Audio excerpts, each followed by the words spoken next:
नमो अरिहन्ताणं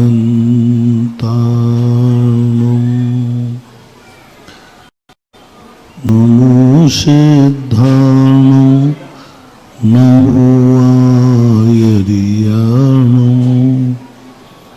नमो अध्यायाणं नमो लोये शौवशाहूणम्।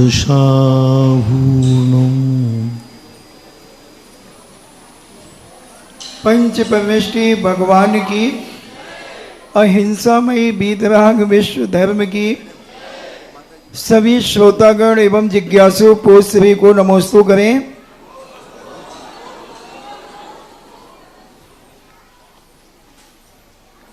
शुभनेश जैन मोहाली से पूछते हैं, नमोस्तु महाराज जी, श्री आदिनाथ भगवान की दोनों पुत्रियां कौन से स्वर्ग को प्राप्त हुई हैं?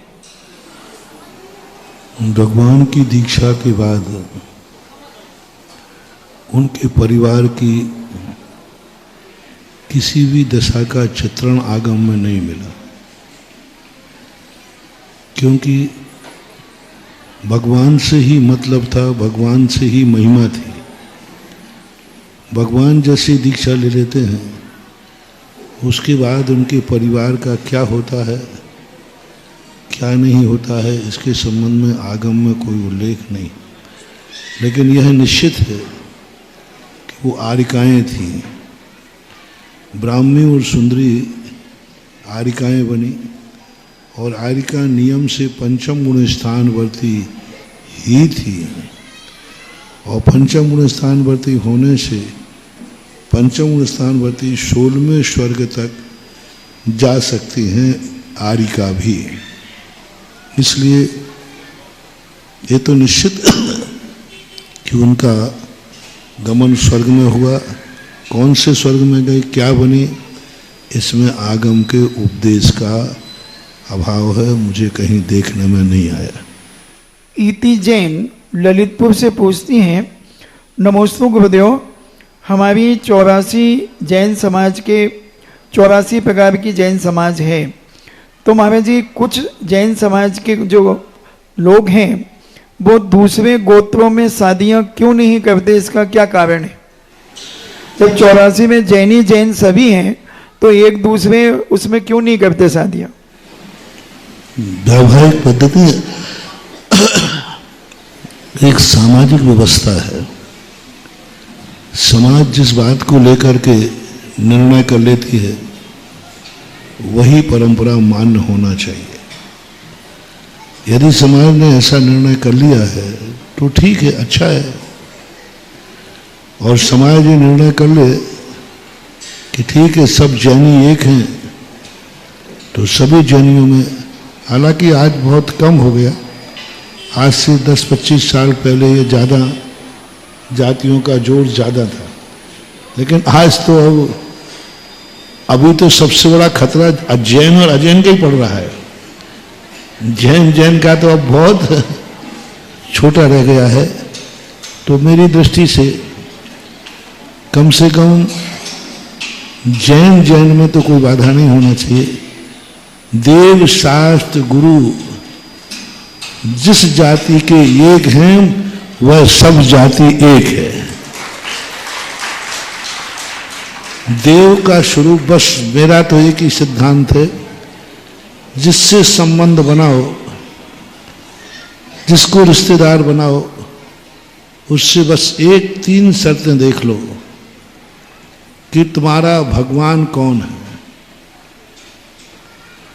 यदि 18 दोषों से रहित, 40 गुणों से मंडित, वीतरागी सर्वज्ञ अरहंत भगवान, जिसके भगवान हो, देवता हो, आंख बंद करके वो हमारी जाति का है। जिसके गुरु, जैसे उससे एक ही बात पूछो, तुम्हारे गुरु कौन है? यदि वो कहता मेरे गुरु निर्ग्रंथ 28 मूल गुणधारी हमारे गुरु हैं, आंख बंद करके वो तुम्हारी जाति का ही है। जिनवाणी में अहिंसा जिसमें को मानने वाला धर्म हो, जो कथन हो, वो बस दोनों में जाति का बहुत अच्छा मोटिवेशन दे रहा हूं महानुभाव। आज जिस युग में हवाएं चल रही हैं, ये तुम्हारे सोच जो हैं आज के बच्चे मानने वाले नहीं हैं। थोड़ा जाति को बड़ी करो, क्योंकि कई जाति इतनी छोटी है कि उसी में रिश्तेदार करते करते इतनी रिश्तेदारी हो जाती है कि मामा भांजे का भेद करना भी मुश्किल हो जाए। थोड़ा जाति को बढ़ा लो। और आज मैंने जो जाति बढ़ा दी, दोनों पक्षों के देव शास्त्र गुरु एक होना चाहिए, बस यही जाति सबसे बड़ी जाति है। इस जाति में अपन कुछ वर्षों तक और जी सकेंगे, अन्यथा जो माहौल बन रहा है वो तो मानव जाति का बन रहा है। आज का विज्ञान, आज का युवा मानव को जाति मान रहा है। मानव मानव है, सब एक है।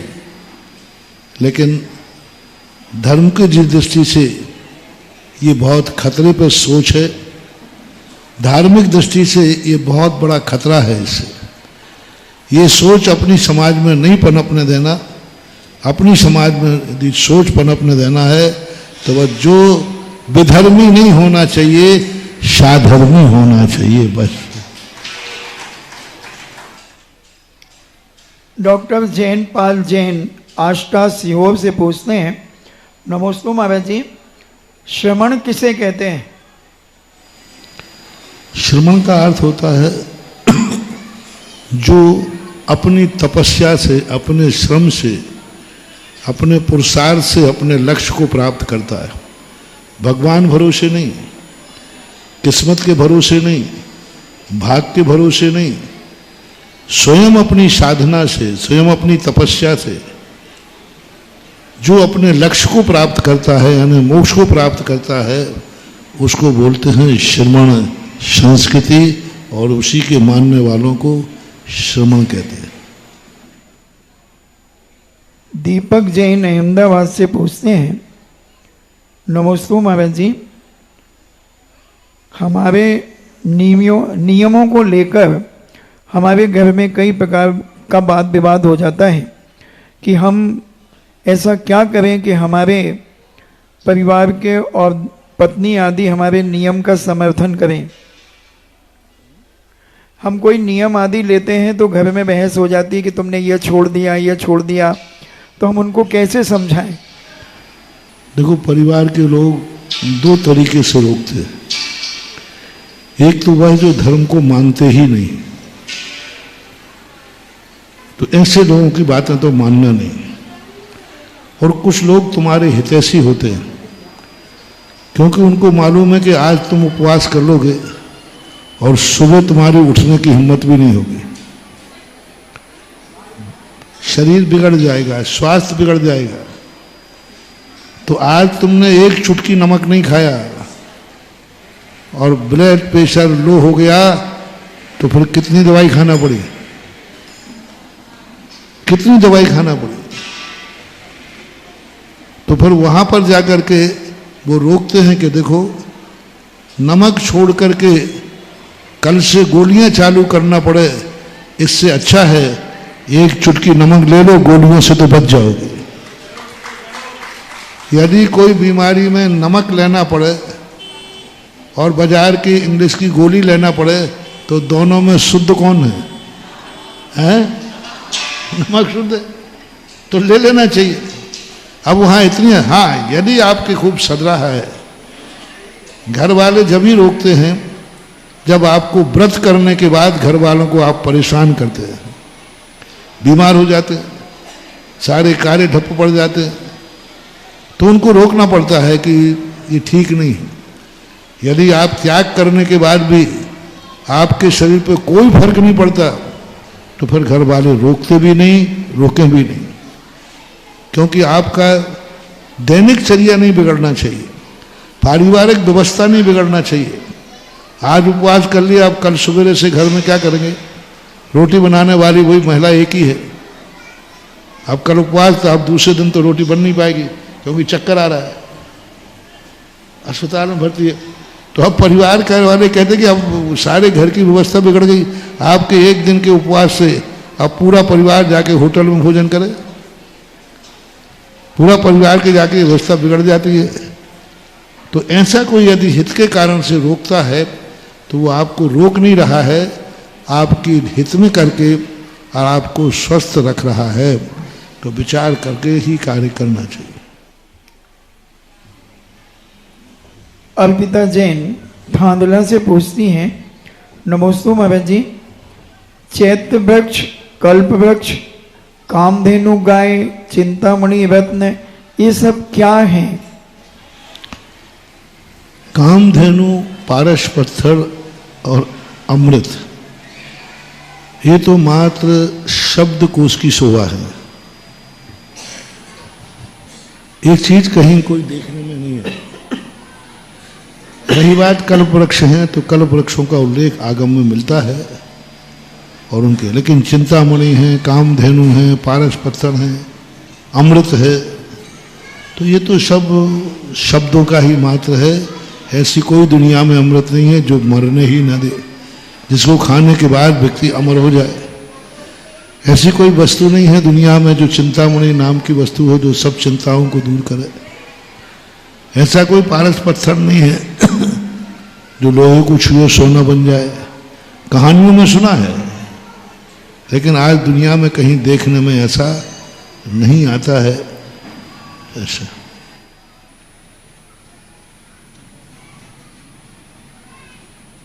प्रिंस जैन अमरकंटक से पूछते हैं, नमस्ते महाराज जी, आज सुबह आपके दर्शन से स्वयं को बहुत भाग्यशाली मान रहे हैं, तो मेरी जिज्ञासा है कि हम किसी भी चीज़ की बोली अपने सामर्थ्य के अनुसार लगाते हैं, हमारे भाव बहुत अच्छे होते हैं, पर जब वो बोली कोई और ले लेता है तो मन थोड़ा दुखी हो जाता है। इसके लिए हमें किस प्रकार का पुण्य और बढ़ाना चाहिए? उस समय आपको सोचना चाहिए कि हमने जरूर कभी, जब मेरी समर्थ थी और बोली बोल रही थी फिर भी हमने नहीं ली। रिपीट करता हूं, आपकी समर्थ थी, बोली बोल रही थी, ले सकते थे लेकिन नहीं ली, कंजूसी कारण नहीं ली, भाव नहीं बनने दिए। उस समय ऐसा कर्म बन जाता है कि अब बोली बोलेगी लेकिन तेरी समर्थ नहीं होगी।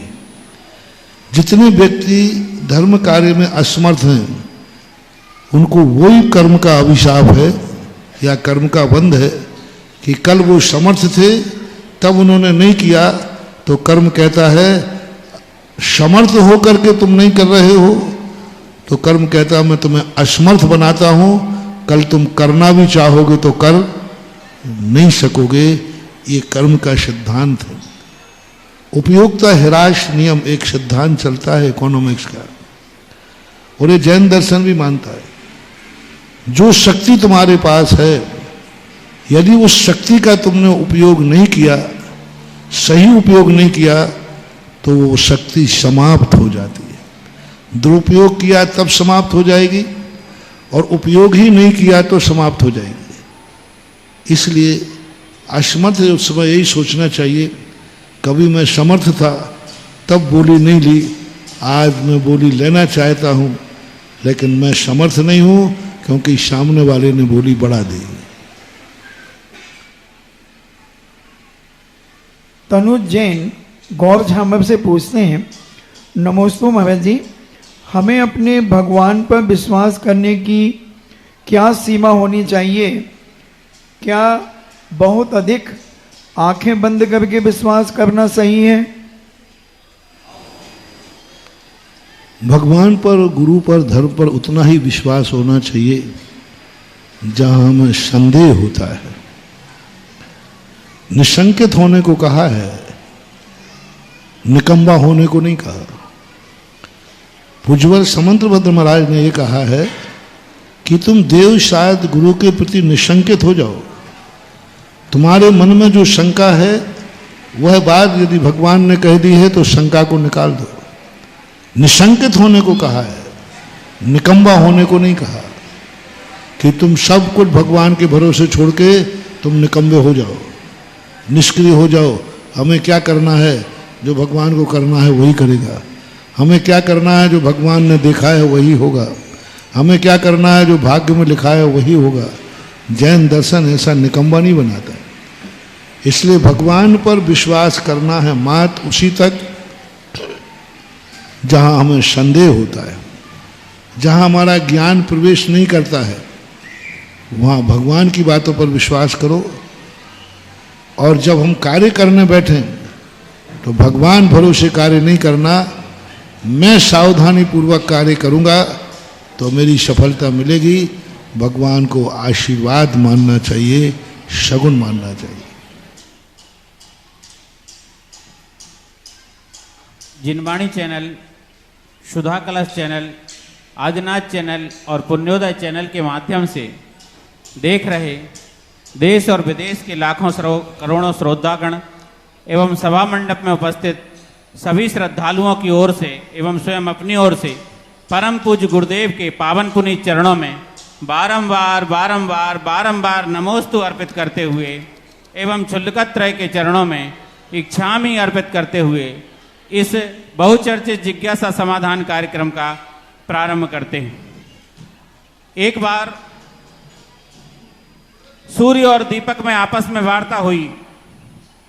सूर्य से दीपक शिकायत करने लगा कि मैं जलता तो हूं, मैं जलता तो बराबर हूं, लेकिन दूसरे को प्रकाशित कर देता हूं, लेकिन मेरे नीचे में अंधेरा होता। और सूरज से उसने जब पूछा तो सूर्य ने उत्तर दिया कि सबसे पहले स्वयं को प्रकाशित करने के लिए उस तप्तायमान अग्नि में जलना होता है जब स्वयं भी प्रकाशित हो पाते हैं और दूसरे को भी प्रकाशित करते हैं। वर्तमान में जो निज को प्रकाशित कर रहे हैं और पर को प्रकाशित कर रहे हैं और सूर्य की भी अग्नि को भी फीका कर रहे हैं, ऐसे हमारे संत श्री सुधासागर जी महाराज हैं जो पूरे संसार को एक मार्ग दिखा रहे हैं, पूरे संसार को एक नई दिशा दिखा रहे हैं, सारी की सारी सुसुप्त चेतनाओं को जागृत करने में अपनी महती भूमिका निभा रहे हैं। आपको बता दूं, परम पूज्य गुरुवर ने हजारों हजारों तीर्थों का उद्धार किया है, नव तीर्थों का निर्माण किया है। सन 1998 में पूज्य गुरुदेव ने सीकर डिस्ट्रिक्ट के एक क्षेत्र का उद्धार किया था, भव्योदय क्षेत्र रेवासा, और आज वहां से खबर आई है कि कल भगवान पार्श्वनाथ का निर्माण महोत्सव है और आज वहां पर देवतागण उस सहस्त्रफणी प्रतिमा पर अभिषेक कर रहे हैं। ये परम पूज्य गुरुदेव के द्वारा उद्धारित तीर्थों की महिमा है। कितने अनगिनत नाम हैं, ऐसे नाम जो याद भी नहीं हैं, जो जब आते हैं खबर में तब प्रकाशित होते हैं, तब पता चलता है। ये अपने आप में गुरुदेव के प्रति हमारी भक्ति और आस्था को बड़ा गहरा कर देते हैं, बहुत गहरा कर देते हैं। गुरुदेव के बारे में जितना भी कहते जाएं वह कम पड़ता है। एकांत की आंधी को जो चट्टान बन है मोड़ते, एकांत की आंधी को जो चट्टान बन है मोड़ते, मिथ्यात्व के उन्नत शिखर को वज्र बन है तोड़ते। जो न रुकते हैं न थकते, बस सतत चलते रहें, और बस यही एक भावना की धर्म ध्वज ऊंचा रहे, बस यही एक भावना की धर्म ध्वज ऊंचा रहे। और ऐसे दिगंबर संत को, ऐसे दिगंबर संत को दुनिया भुला ना पाएगी, और गुरुवर की अमिट अमर गाथा ये भारत माता गाएगी। गुरुवर की अमिट अमर गाथा ये भारत माता गाएगी। ऐसे गुरुवर के चरणों में बारंबार नमोस्तु अर्पित करता हुआ मैं आज के जिज्ञासा के लिए आज के जो श्रावक श्रेष्ठी हैं, श्री प्रकाश जी, विमला जी, सुनीता जी, अंकुश जी, सुमन जी, आवा वाले, वो जिज्ञासा करेंगे। सर्वप्रथम गुरुवर के चरणों में श्रीफल अर्पित करेंगे और उसके बाद जिज्ञासा करेंगे। इसके पहले वो जिज्ञासा करें, इसके पहले मैं अपने संस्थान परिषद से श्री निखिल जी को आमंत्रित करता हूं कि कल जो स्वाध्याय कक्षा की विधिवत घोषणा रह गई थी उसको करें। आए सपरिवार।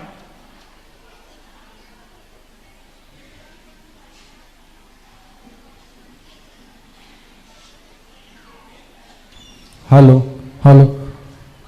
बोलिए संत शिरोमणि आचार्य भगवान श्री विद्यासागर महामुनि महाराज की जय। बोले जगत पूज्य निर्यापक श्रमण पूज्य गुरुवर मुनि पुंगव श्री 108 सुधा सागर महाराज की जय। समस्त आचार्य संघ की जय। संत शिरोमणि आचार्य भगवान श्री विद्यासागर महाराज के आशीर्वाद एवं जगत पूज्य निर्यापक श्रमण पितृतुल्य गुरुदेव श्री सुधा सागर महाराज की पावन प्रेरणा से श्री दिगंबर जैन श्रमण संस्कृति संस्थान अनेकों वर्षों से जैन धर्म और स्वाध्याय की पताका को फहरा रहा है और यह पूज्य गुरुदेव के आशीर्वाद का ही प्रताप है।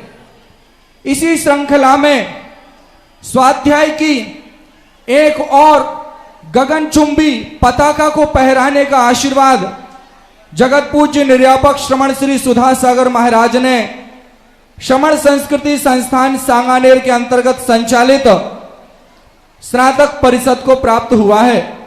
आप सभी को बताते हैं यह जो आशीर्वाद गुरुदेव का प्राप्त हुआ है इससे देश और दुनिया के सभी जैन दिगंबर जैन श्रावक श्राविकाओं का जिनके मन में प्रतिदिन स्वाध्याय की अलख जगी रहती है उनके लिए एक श्रमण संस्कृति स्वाध्याय कक्षा का ऑनलाइन आयोजन दिनांक 14 अगस्त दिन बुधवार 2024 से किया जा रहा है और यह पावन तिथि पूज्य गुरुदेव के पावन मुखारबिंद से हम सभी के लिए प्राप्त हुई है। एक बार सभी लोग 14 अगस्त की इस पावन तिथि के लिए जोरदार करतल ध्वनि करेंगे।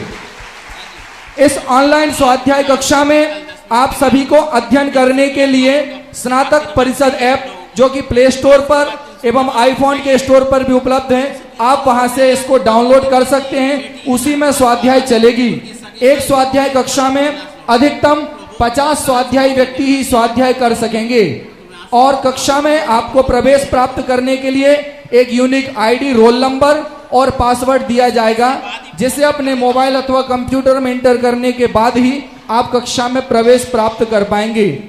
हमारी इस कक्षा की विशेषता यह रहेगी कि आप प्रतिदिन आपने कितनी देर कक्षा को पढ़ा है इसकी ऑटोमेटिक अटेंडेंस भी जनरेट हो जाएगी एवं माह के अंत में 30 से 50 अंकों का एक प्रश्न पत्र भी आप सभी के लिए दिया जाएगा जिसमें फर्स्ट, सेकंड, थर्ड जो प्रतिभागी रहेंगे उनको पुरस्कृत भी किया जाएगा। सबसे मुख्य बात यह है कि यह कोई एक ऑनलाइन शिविर नहीं है, यह कक्षा निरंतर अनवरत चलती रहेगी और इसमें आपको रजिस्ट्रेशन करने के लिए 91 79 68 58 85 इस नंबर पर संपर्क करना पड़ेगा।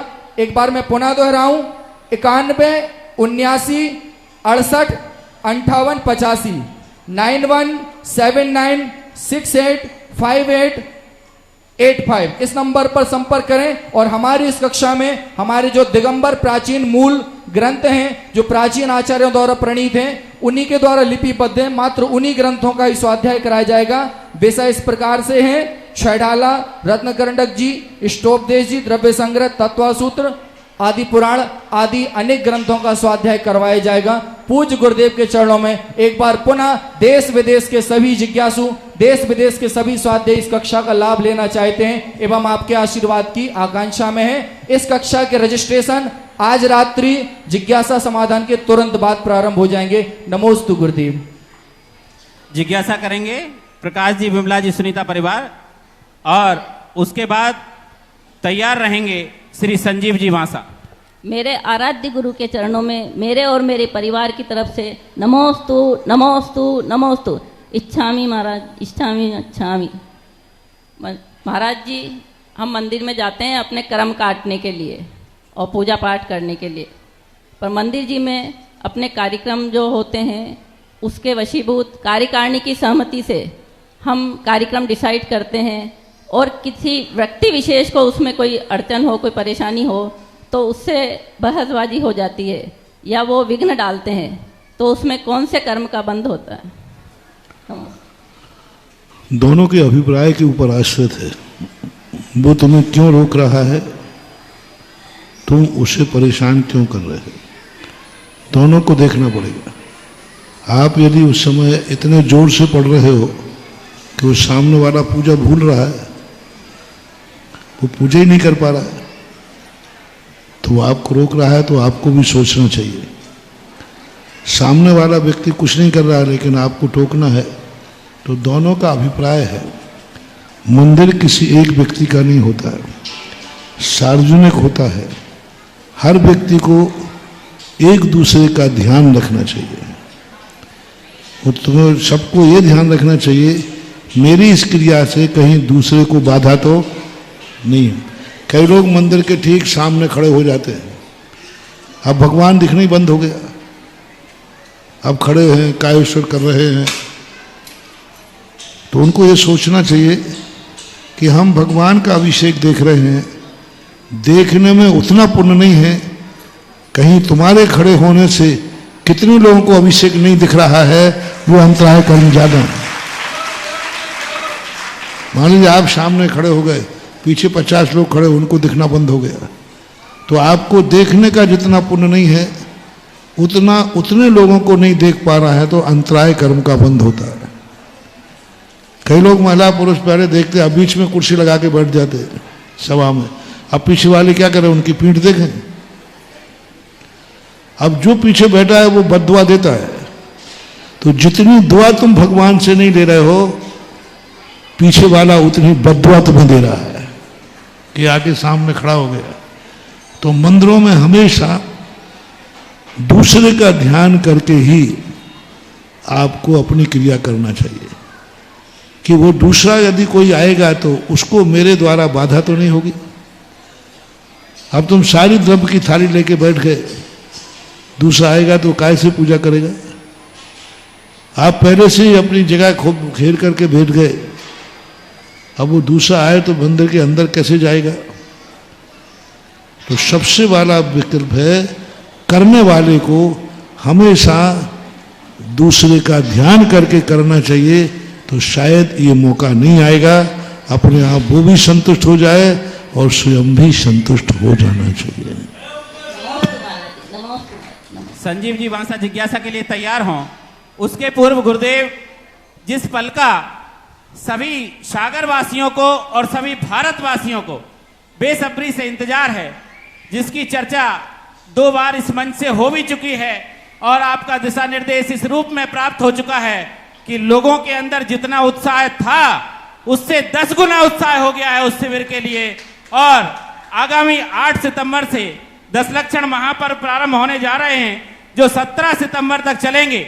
प्रत्येक सागर के प्रत्येक आवाल वृद्ध के मन में एक ही प्रश्न है कि जो वहां पर जाकर शिविर का आनंद ले चुके, वो तो मिश्री की डली चख चुके, अब वो सिर्फ वर्णन करते हैं अपने मुखारविंद से। उस वर्णन में जो आनंद आने से इतना आनंद आता है, तो साक्षात अपने नेत्रों को सफल करके उस शिविर में हम बैठेंगे और देखेंगे उसका आनंद कितना होगा। एक बार और फिर से सभी श्रद्धालुगण महाराज श्री आपके श्रीमुख से जानना चाहते हैं, समझना चाहते हैं और उस आनंद के सागर में अभी से डुबकी लगाना चाहते हैं। कृपा करके समाधान करें।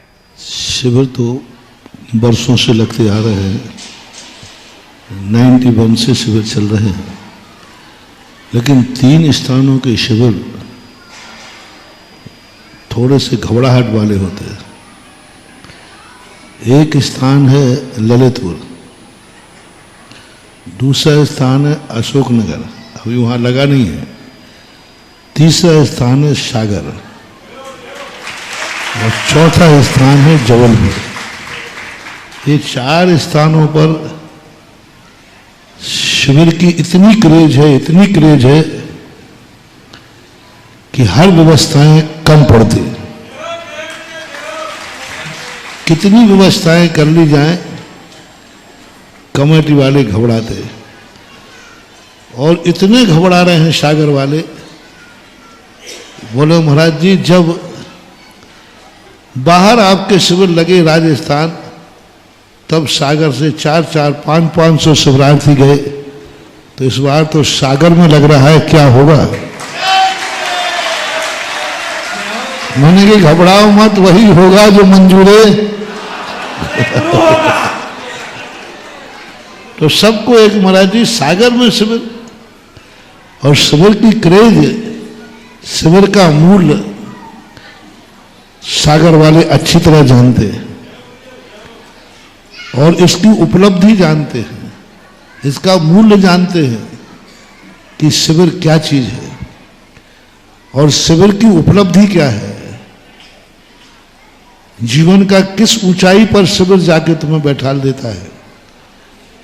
10 दिन की एनर्जी तुम्हारी जिंदगी भर के भंडारे भर देती है। 10 दिन का जो गुरु मंत्र मिलते हैं, ब्रह्म विद्या मिलती है, जो 10 दिन में आपके साथ सामने हुआ होते हैं, वो 10 दिन टोटल पूरे आपके लिए होते हैं। और उसमें जो उपलब्धि होती है वह उपलब्धि लोगों को जिंदगी में तो क्या जन्मांतरों तक भी उसके काम आती है। और सागर वाले वैसे 10 लाख क्षण पर्व के प्रति सबसे ज्यादा समर्पित होते हैं। 10 लाख क्षण में सबसे ज्यादा यदि 10 लाख क्षण पर्व पर क्रियाएं की जाती हैं तो यही ललितपुर और सागर बुंदेलखंड के गढ़ है, जहां 10 लाख क्षण पर्व में सब घरों का वातावरण बदलता है। 10 लाख क्षण पर्व के कई दिनों पहले से तैयारियां शुरू होती हैं। घर में सब प्रकार की तैयारियां। कुछ समय पहले तो ऐसा भी होता था कि लोग अपने दुकान के सामने बोर्ड लगा देते थे, 10 लाख क्षण पर्व चल रहा है, 10 दिन व्यापार बंद होगा। जैनी का और मजदूर का, मजदूर अमावस्या की कमाई नहीं खाता और सच्चा जैनी पर्व के दिन की कमाई नहीं खाता। पर्व के दिन की कमाई नहीं खाता जैनी। जैसे मजदूर कितना भी गरीब मजदूर हो, मिस्त्री हो, वो अमावस्या को करनी नहीं उठाता। ऐसे जैनी कितने भी स्थिति में हो, पर्व के दिनों में शास्त्रों के अनुसार भी और पहले भी होता है, पर्व के दिन में कभी जैनी अष्टमी 14 को कभी व्यापार नहीं करेगा, आरंभ परिग्रह नहीं करेगा। 7 दिन जम के कमाएगा, दिन कमाएगा, रात कमाएगा, 24 घंटे कमाएगा, लेकिन अष्टमी और 14 को पर्व को नहीं कमाता। पर्व के दिन बड़े बड़े जितने सेठ आदि हुए, सुदर्शन सेठ वगैरह, ये अष्टमी 14 में इन्होंने कभी व्यापार नहीं किया। शक्ति प्रमाण आहार भी नहीं करते, भली व्रत हो या नहीं हो, प्रतिमा हो या ना हो। अष्टमी चतुर्दशी का श्रावक आरंभ परिग्रह से बचता है, भोजन में उपवास करता है, नहीं बनता तो एकासन करता है, नहीं बनता तो दुकासन करता है, अपने घर का भोजन करता है, अभक्ष नहीं करता। और जैनियों की परंपरा थी। 10 लाख क्षण पर्व में भी यही परंपरा थी। 10 दिन तक सारे व्यापार आदि बंद होकर के शांति से 10 लाख क्षण पर्व करता था। लेकिन धीरे धीरे अर्थ का युग बढ़ता गया, व्यापार ऐसे बनते गए जो 24 घंटे व्यापार चलते हैं, और आज ये परंपरा बन गई। कुछ समय तक ये आया कि आधे टाइम तक जैनी की दुकान नहीं खुलेगी, 12 बजे के बाद ही 10 लाख क्षण पर्व में। नौकरियों में भी मालूम था कि जैनी हमेशा नौकरी पर 12 बजे के बाद ही ड्यूटी ज्वाइन करता था, और ड्यूटी ज्वाइन करने के पहले एग्रीमेंट होता था कि 10 लाख क्षण में हम 12 बजे के बाद ड्यूटी पे आएंगे। प्राइवेट वाले, सरकारी नौकरियों में भी ऑफिसर छूट दे देता था कि लेट मास्टर आया है, 10 लाख क्षण पर्व चल रहे हैं। तो एक 10 लाख क्षण पर्व की बड़ी क्रेज थी। धीरे धीरे कम होती गई, फिर धीरे धीरे इस पे परंपरा आई कि 10 लाख क्षण पर्व में हम अपने नगर को छोड़कर बाहर नहीं जाएंगे। 10 दिन कोई धार्मिक कार्यक्रम हो तो बात अलग है, 10 दिन के अंदर हम तो अपने नगर से बाहर नहीं जाएंगे। जो भी सामान लेना है, देना है, सब उस दिन हो जाता था। 10 लाख क्षण पर्व में जैनी बुंदेलखंडी साबुन का प्रयोग नहीं करता था। जितने कपड़े लगते हैं सब 10 लाख क्षण पर्व के पहले धुल जाते थे, क्योंकि जैनी के बाद इतने कपड़े होते हैं कि 10 दिन नहीं धोए तो ड्रेस का नंबर भी नहीं आएगा, बहुत संख्या होती। हर दिन एक एक ड्रेस पहने तो भी 10 दिन। जैनियों के वो होता था, चौथ के दिन दाढ़ी बाल बना लेते थे, 10 लाख क्षण में कोई दाढ़ी बाल नहीं बनवाते थे। ये जैनियों की बता रहा हूं, बुंदेलखंडियों की। 10 लाख क्षण पर में कोई दाढ़ी बाल नहीं बनाते थे, सीधे 10 दिन के लिए बंद।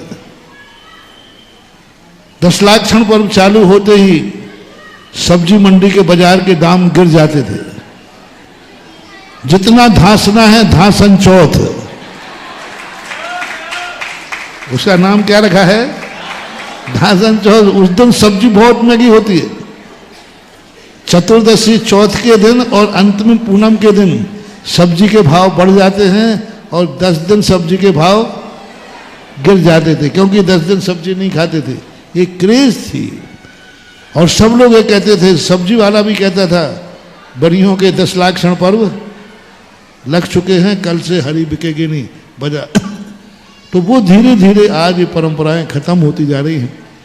उसी बात को लेकर, क्योंकि घरों का वातावरण, समाज का वातावरण ऐसा बन गया कि आज व्यक्ति इन नियमों को नहीं पाल पा रहा है। अतः जब मैंने सन 1991 में ललितपुर में सोचा, 93 में वहाँ सोचा कि धीरे धीरे तो फिर इनके वातावरण घरों में नहीं बन पाते हैं, तो मैंने 10 दिन तक रहने के लिए इस शिविर की आयोजना की कि घर छोड़ के आ जाओ।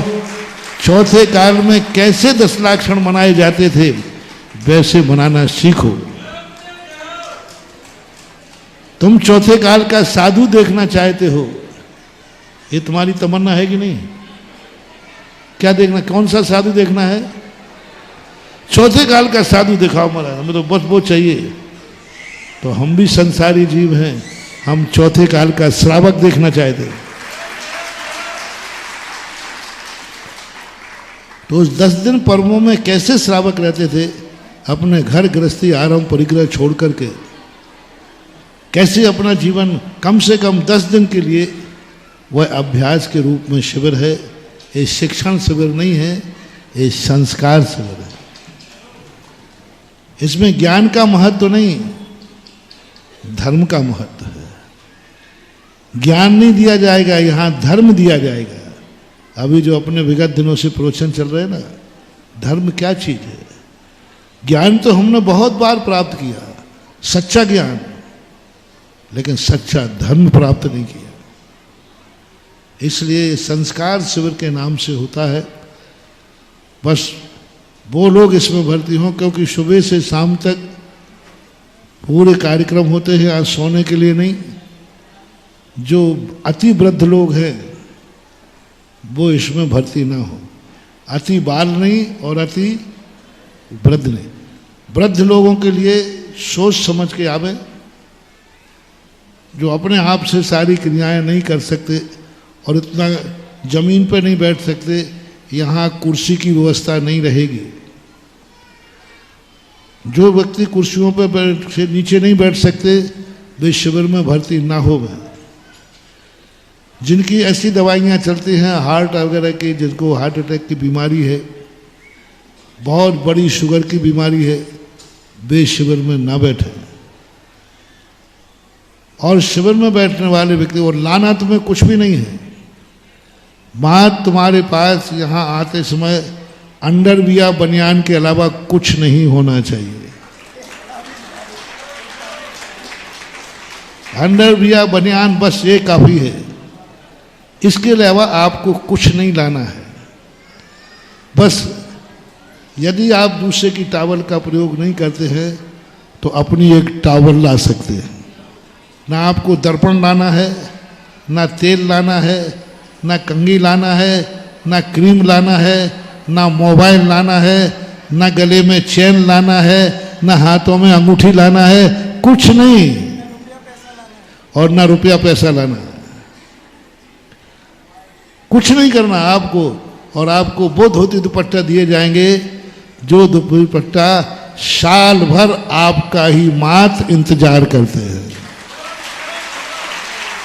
शिविर का धोती दुपट्टा कोई पहन नहीं सकता, शिवरार्थियों के अलावा कोई नहीं पहन सकता, साल भर उनका उपयोग नहीं होता, मास शिवरार्थियों के लिए ही पहने दिए जाते हैं।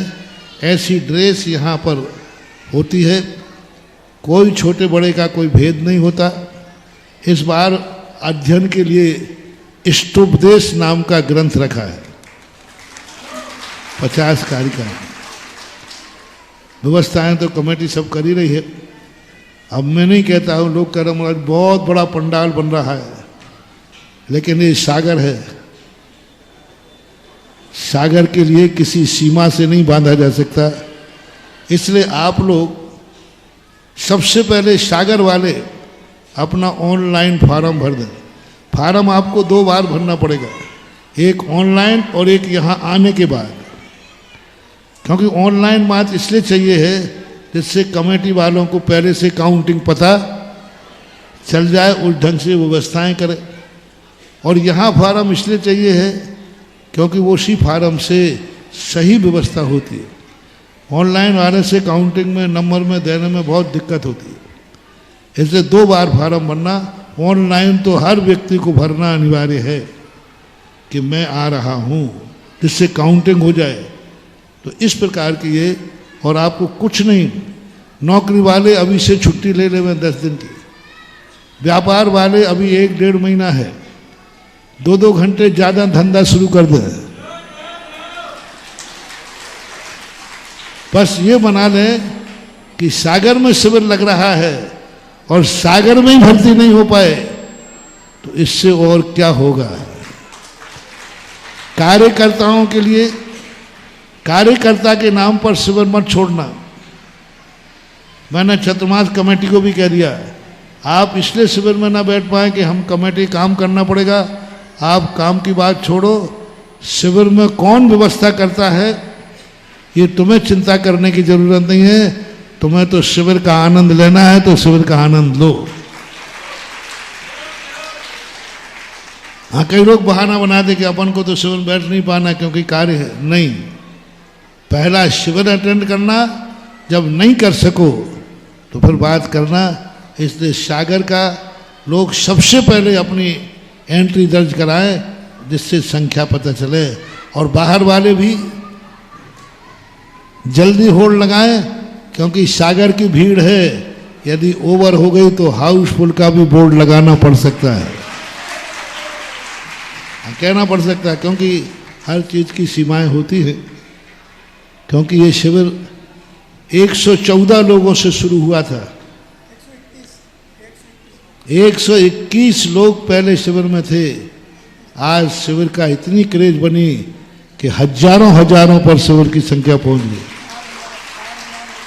4000 तक। अब सागर है, ये पता नहीं क्या इतिहास बनाएगा, ये अपन देखेंगे। नहीं, आपका काम मैं किसी और दिन बताऊंगा, आज इनका काम है। तुम्हारे लिए मैं नहीं संभाल पाऊंगा, क्योंकि जिन्होंने संभाला है उनके चेहरे गवाही दे रहे हैं। मैं अपना चेहरा नहीं बिगाड़ना चाहता। तुम्हारे साथ में बहुत आफत है, बहुत दिक्कतें हैं। तुम्हारे लिए हम बहुत बड़ा कार्य बना रहे हैं। देखो, महिलाओं को एक गॉड गिफ्ट होती है, पुरुषों को नहीं है। एक महिला चौथी पास भी हो, यदि पति वकील हो तो सारे नगर में तुम्हें कोई नाम पुकारते हैं। देखो, बिना बड़े वकीलन भाई बन गई कि नहीं। ये बेचारा मर गया LLB कर करके, और इसको अपने आप गॉड गिफ्ट है। तो तुम्हारे लिए तो अपने आप में एक ऐसा रास्ता बनाऊंगा, बिना शिविर में भर्ती हुए आपको शिविर का पुण्य आपके खाते में जमा होगा। और वो व्यवस्था मैं किसी दिन बता दूंगा। अभी तो आज शिविर का आगाज है, तो सारे भारत के लोगों को जो है अपनी व्यवस्था बनाए।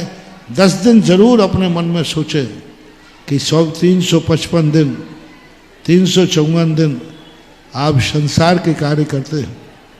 आरंभ परिग्रह में जिंदगी निकलती है, कम से कम इतनी अपनी जिंदगी को फुर्सत दो कि 10 दिन तो हम शांति से धर्म ध्यान कर सके, 10 दिन तो हम उन गृहस्थी के जंजाल से ऊपर उठ सके।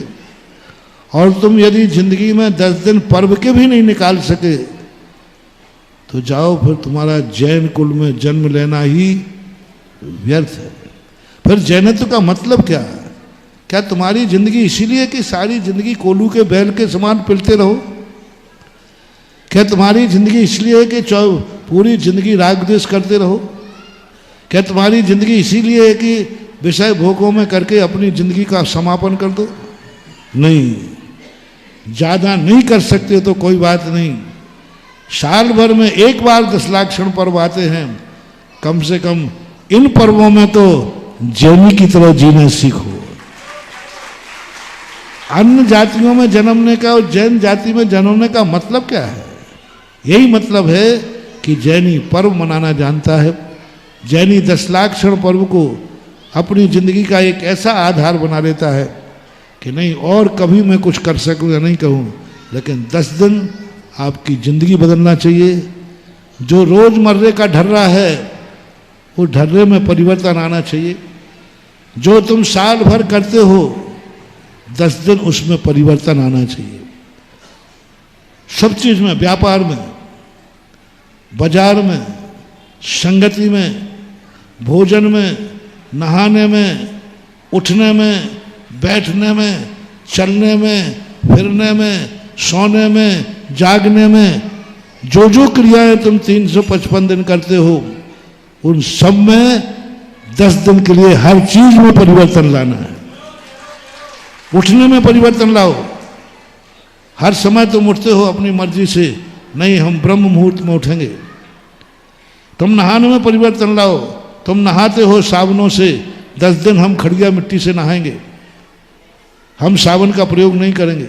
खाने में 10 दिन में तुम जो चाहे वो खाते थे, नहीं हम 10 दिन मर्यादित भोजन खाएंगे, घर में खाएंगे, बाजार की कोई चीज हम 10 दिन नहीं खाएंगे। गुटखा खाने वाले यदि नहीं छोड़ सकते हो तो कम से कम इतना तो नियम ले लो कि 10 दिन तो हम कम से कम छोड़ देंगे। जो तुम्हारे व्यापार जो तुम करते थे, कम से कम 10 दिन ऐसा व्यापार मत करना जो अति आरंभ और परिग्रह का कारण बन जाए। संगति तुम्हारी किसकी होती थी? 10 दिन अच्छी संगति करो। सोने का तरीका बदलो।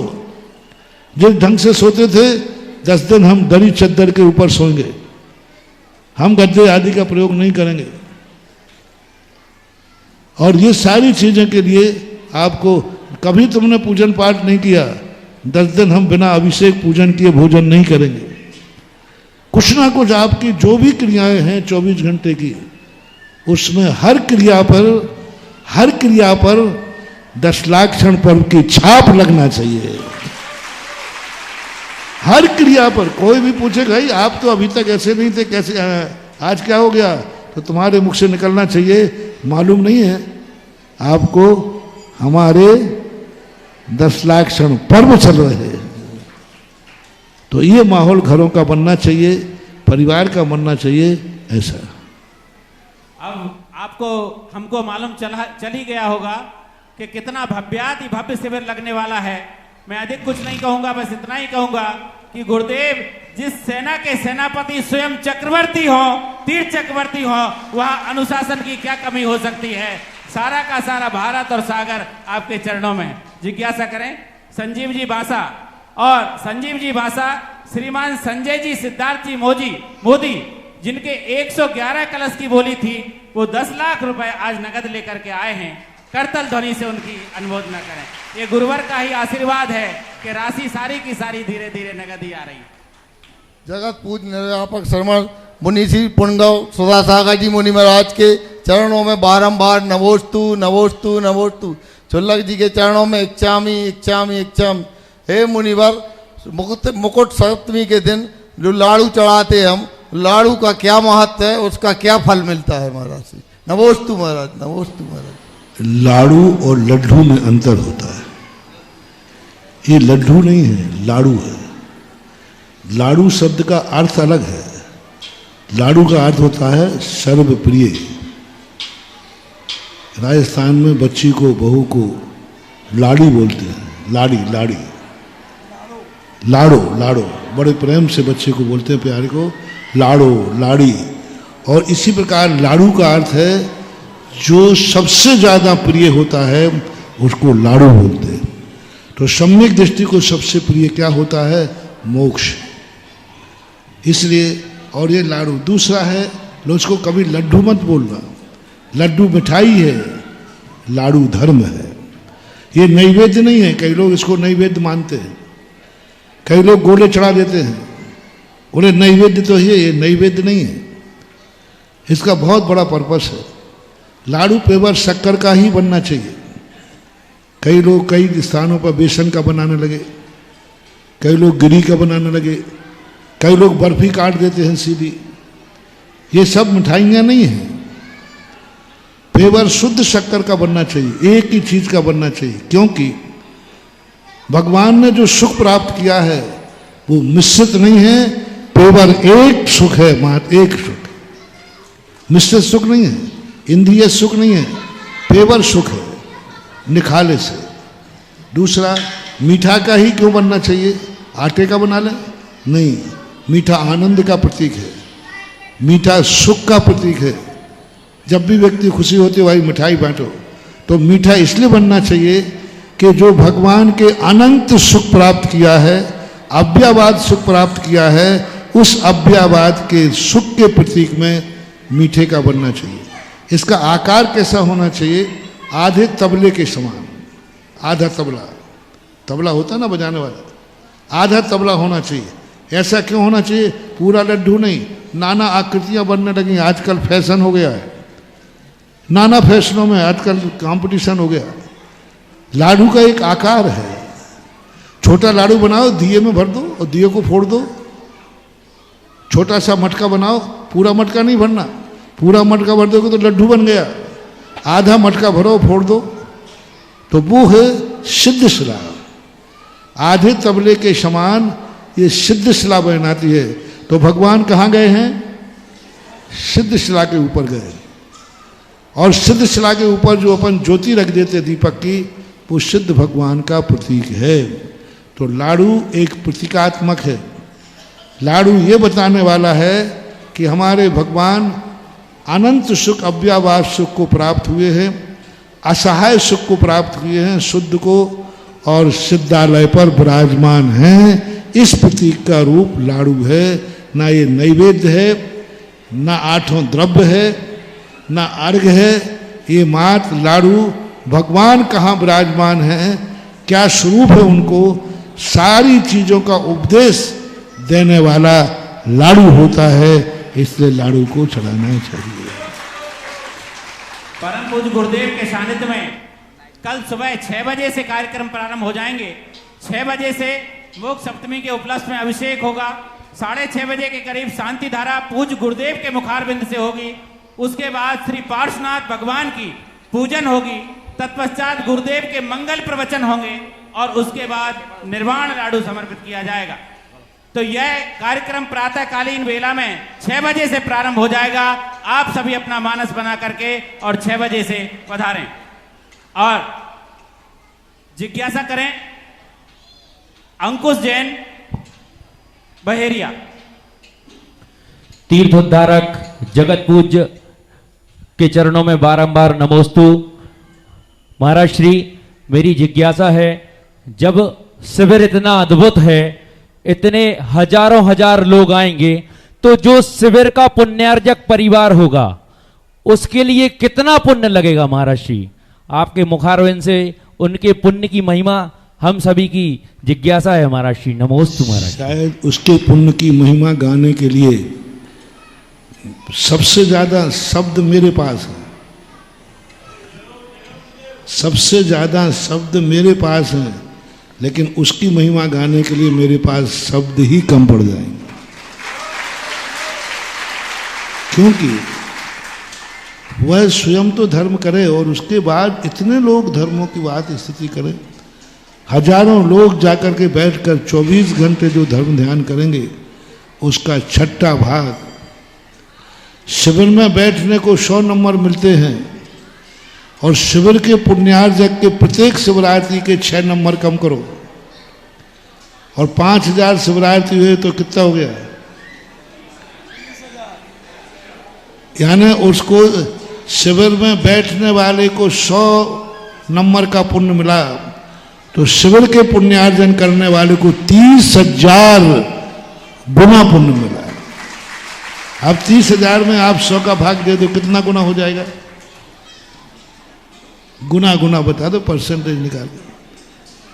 बहुत, क्योंकि उसको हर चीज 24 घंटे जो करते हैं, शिविर का पुण्यार्जक होना बहुत बड़ी चीज है, क्योंकि इतने लोगों को धर्म ध्यान कराना बहुत बड़ी चीज है। करने में और करवाने में बहुत अंतर है। और इसके बाद जिज्ञासा करेंगे, आज जिनके घर में वो फसल लहलहाई है जिसका भवों भवों से इंतजार होता है, आज पूज्य गुरुदेव के पावन चरण जिस घर पर आहार हेतु पड़े हैं, ऐसे अंकित नेता परिवार शास्त्री वार्ड से आज जिज्ञासा करेंगे श्री अमित कुमार जी, और साथ में सपरिवार वीर कुमार, कुमार अंकित कुमार, अभय कुमार, लोहर्रा परिवार आकर के श्रीफल अर्पित करेंगे और उसके बाद अमित कुमार जी जिज्ञासा करेंगे। पूज्य गुरुदेव, इसके पहले एक छोटी सी जिज्ञासा मेरी भी है। बड़ा आपके द्वारा लगाए गए बट वृक्ष की छोटी सी टहनी हूं मैं, परंतु आजीविका के सुदूर होने के कारण से आपका सानिध्य बीच बीच में तो प्राप्त करता रहा, लेकिन इतने दिनों तक प्राप्त नहीं किया। मैं आज ये घोषणा करता हूं कि 42 साल की मेरी उम्र है, 42 साल में मेरे अच्छे दिन कभी नहीं आए, जितने दिन सारे के सारे दिन एक तरफ और आपके चरणों में बिताए गए दिन एक तरफ, 20 दिन जो बिताए हैं उनका मूल्य कभी भी जीवन में आंका नहीं जा सकता। मैं तिनसुकिया आसाम में जॉब करता हूं महाराज श्री, और पहले ही दिन से लोग कह रहे थे कि आप हमारे लिए कुछ ले आना। मैंने कहा मंच इसके लिए नहीं है, लेकिन महाराज जी अगर मैं कल जा रहा हूं तो मुझे तिनसुकिया में नहीं घुसने देंगे वो लोग कहेंगे कि सागर के पास जाकर के आप हमारे लिए एक गिलास पानी भी ना लाए। तो मैं समस्त तिनसुकिया दिगंबर जैन समाज की ओर से आपके चरणों में श्रीफल अर्पित करता हूं।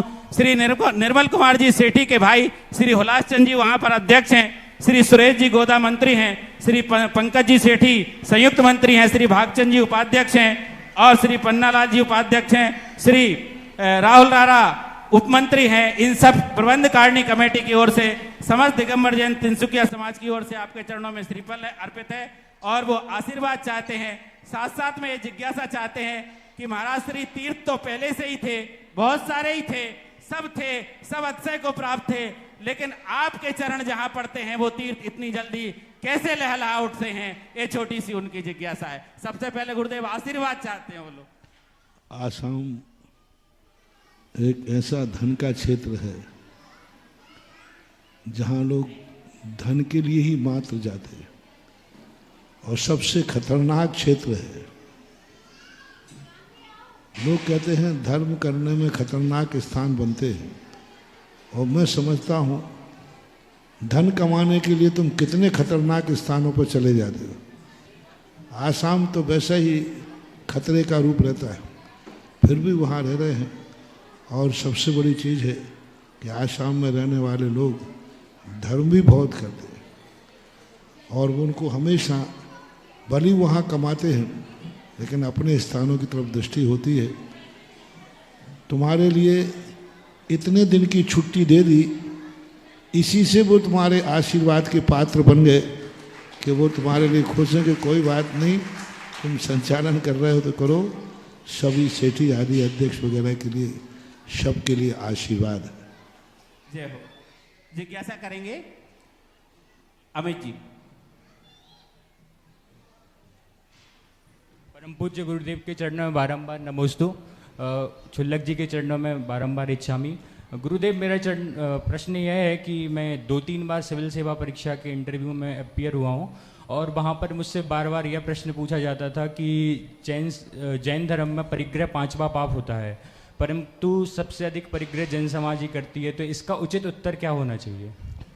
इसका उचित उत्तर है जैन दर्शन के जैनियों के पास परिग्रह होता ही नहीं।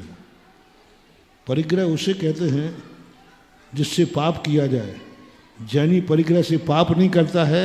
आप हर जाति को उठा लीजिए, आज भी मैं गर्व से कहता हूँ जितने पाप होते हैं सरकार के कानून में, उससे सबसे कम पाप आज भी जैनियों में होते हैं। जैनियों में सबसे कम जैनियों में मर्डर करने वाले लोग मिलेंगे, सबसे कम जैनियों में डाकू मिलेंगे, सबसे कम जैनियों में वैष्णी मिलेंगे, सबसे कम जैनियों में शराबी मिलेंगे, सबसे कम जैनियों में जुआरी मिलेंगे।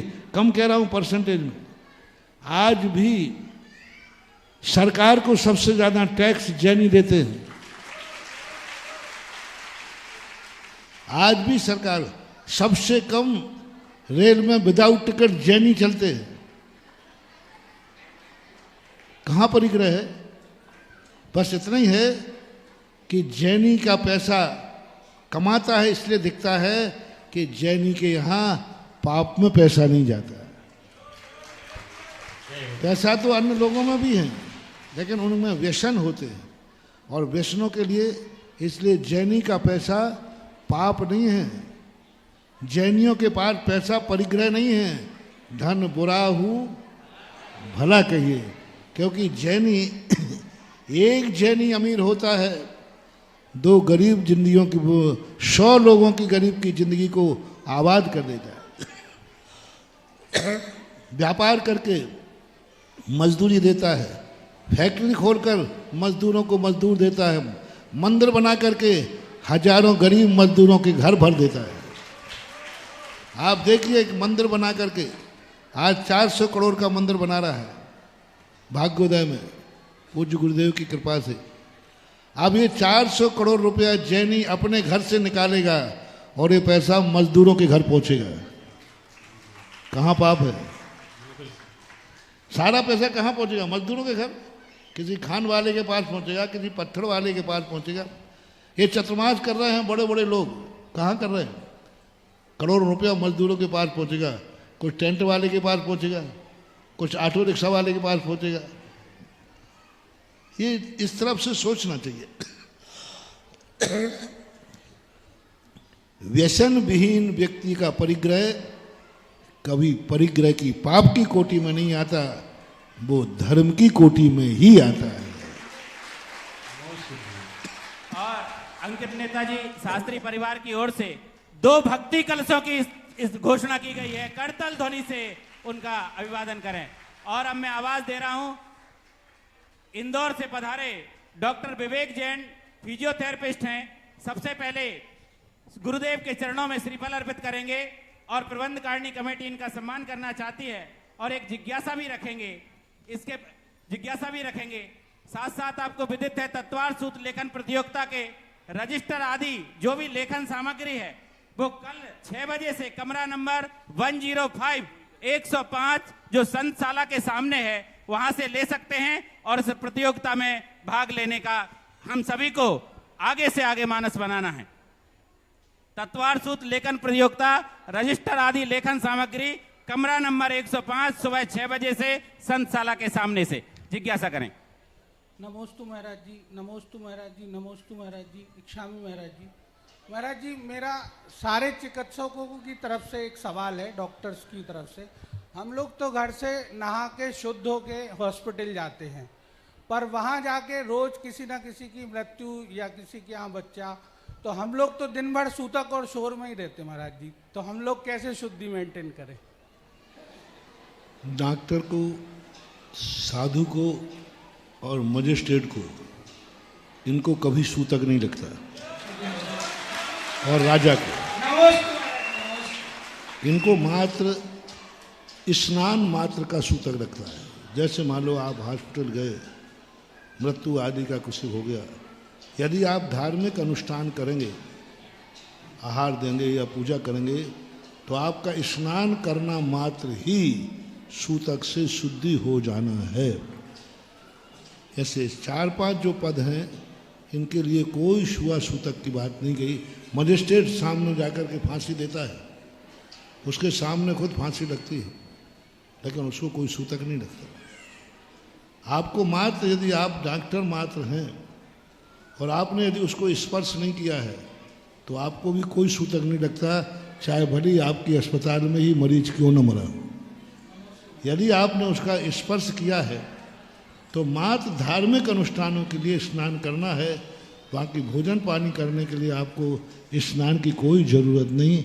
क्योंकि डॉक्टर के लिए ये विशेष छूटें दी जा रही, क्योंकि उसने सदा बचाने का भाव किया है, कभी मरने की अनुमोदना भी नहीं की, इसलिए।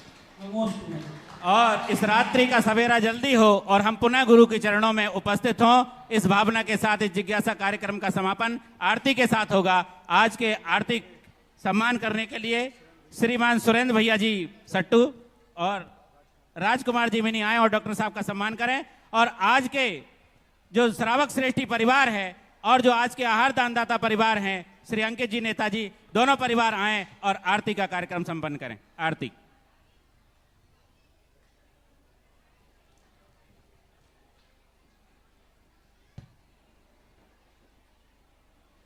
चालू करें।